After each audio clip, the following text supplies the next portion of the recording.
Okay, well, hello to everyone out there in YouTube land. I hope that everybody is doing well. So I am doing fine. Thank you so much. So we finally harvested our grapes. I wasn't able to harvest them the other day because I came out there and it started getting dark because I was doing some other things. So I finally got a chance to. Well, I didn't do a lot of the work actually this time. Someone else did. Um, one of my kin folks. But yeah, it's a pretty good, maybe about 10 pounds, or it's a good amount. I think it might be about 10 pounds or whatever. It's a pretty large pot, old canning pot, as a matter of fact, water bath canner.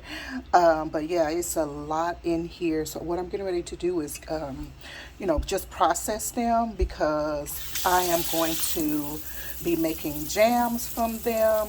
Not a jelly fan. So I'm going to do some jams and um, juice. Now I'm thinking that there's three different ways to do this juice. One is from my canning preservation book. One is from a recipe I found. Well, actually, they're both other two are recipes. One is that one where you just put the um, what do you call it? You put some grapes in a jar with water and maybe like a third or a half cup of sugar, four for a third, excuse me, not a half, in a quart, I believe, either the quart or the half gallon jar.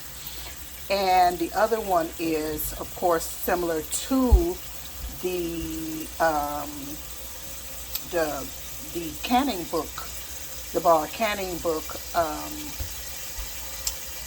Directions, which is to, of course, to mash them, heat, cook them, mash them, and continue to sift them, like with a cheesecloth. But the one in the canning book, excuse me, the one in the canning book, oh my goodness, it wants you to go through the process, of course, of cooking and the mashing, to remove the seeds as well as the skins.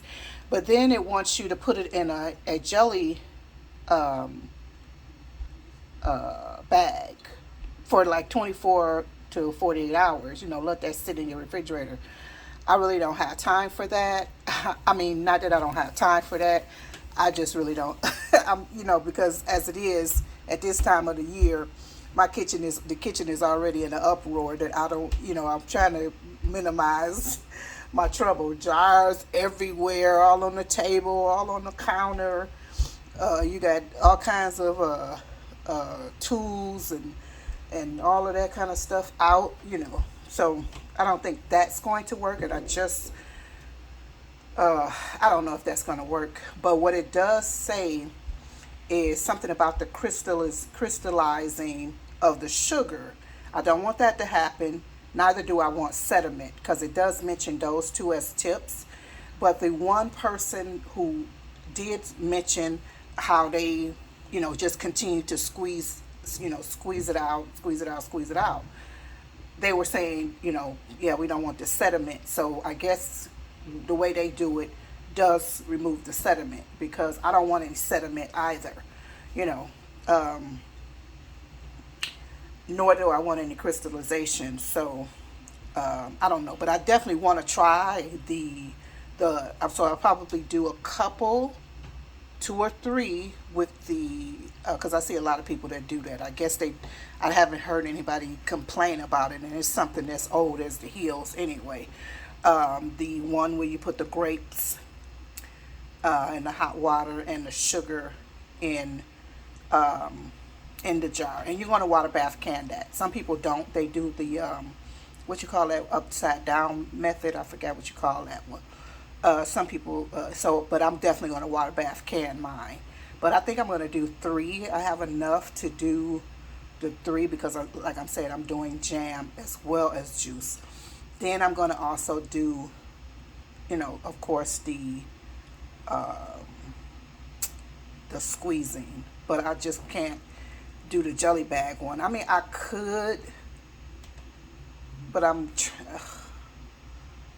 could, but I'm trying to do some other things. I still have other things that I need to can, you know.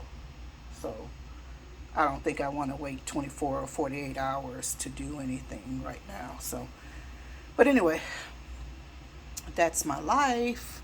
So yeah, we let these sit. Like, we didn't do them yesterday. We let them sit. We let them sit a couple of days because, and these are all we could get. We set out to get all of the grapes, but the wasps, the various bees, the spiders, the flies, and whoever else, they wouldn't allow us to be great. They were like, "Oh, you gotta share." So I was trying to put the ones that some on the ground and let them, lead them to that. But they were still out there. I was like, "Oh, let's just get where we can and keep it moving." So I'm gonna try. We're gonna try to go back out there again because I really don't want any of it wasted. And the crab apples are almost ready as well. They should be ready by the end of this month or whatever. So we'll be canning and using those as well, making juice, making jam and the like. So yeah, hopefully there are not too many insects or anything in here that's really gross or whatever. So we had, like I said, we let them sit for a couple of days to hopefully not have to worry about any insects. But yeah, everything. I mean, they smell so amazing. I mean, so reminds me so much of my childhood. We had everything in our area. I mean, just about everything. We had plums, different berries, apples, pears, cherries, rhubarb. Um, I mean, just everything was there. So grateful for that. Too bad neighborhoods are not like that anymore. Although one of my neighbors, like a neighbor that's a little further away, but someone in the community, I was walking one day and I said, "Oh, this lady has an apple tree. What are they doing with this?" So I'm going to go over there. Yes, I'm going to go over there and knock on their door or see if they're outside and just ask, "What are you going to do? You open to somebody getting your apples?" So because I gained this um, kind of like love and appetite for apples again. And I've been eating them, just really, and they've been really blessing my life. So I wanted to get those if they, have them, and if they're good edible apples, that I should say, and if they want to share, I don't mind paying something if that's the case. But yeah, so anyway, I just wanted to show you this is the start, and I probably will come back once we have grapes started. Once we have started preserving them and whatever, and for taste tests later, because the one upside down one I think needs to process. But I think all of them you should process. After you process them, they need a month of time, before you taste them or whatever, which is okay with me. But yeah, I want to do some grape juice. So anyway, guys, talk to you later. Bye bye for now.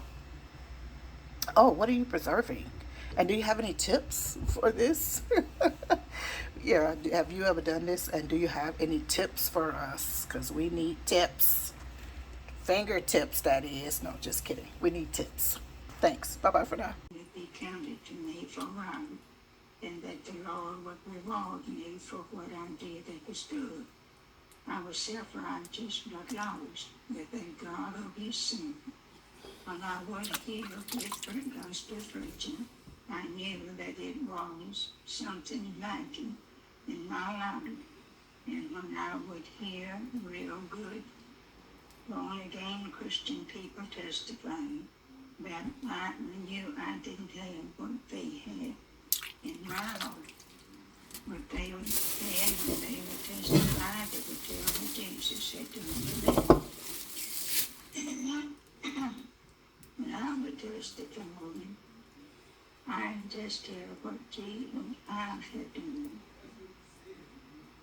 And that was not anything for the Lord. But deep down in my heart, I wanted to be a Christian. At that time, I knew that if the Lord should take me out of this world, hell would be my doom. Lost forever, eternally lost in the flames of the everlasting burning hell. Dear people, that's awesome. Take warning from the one that loves you and turn from sin to Jesus. There was a little church near where I lived at that time, and it was a revival meeting going on there. I got to go to the meeting soon, and one night a precious lady came to me and asked me if I'd been a Christian, and it was the desire of my heart to be a Christian. So I went to the altar and repented the best I knew how. I called on the Lord and did what they told me to say. But deep down in my heart, I didn't feel like I was saved. When I get up to testify, the devil would say, if you say you are saved, and if you are not saved, you will be telling the lie. And I was afraid to lie about it, but I just kept on praying. At that time, we were living on a farm. And I thank God for the farm. We used water from a spring, and a few days before this particular time, I had gone down to the spring and cleaned all the old rotten leaves and sticks and trash from off the spring drain, and cleaned out the branch that ran out from the spring. On one real cold morning after this, I got the children off to school. One of my boys, Elvin, was driving the school bus. They had gone off to school. It was real cold. I took a little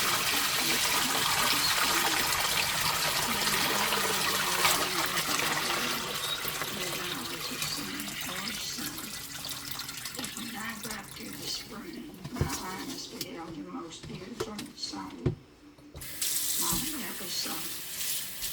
The banks and the range was covered with the trees and whitest flowers that I ever saw. And everything there was so clean and white. And at that time, the Lord spoke to me. He said, that is just this white and clean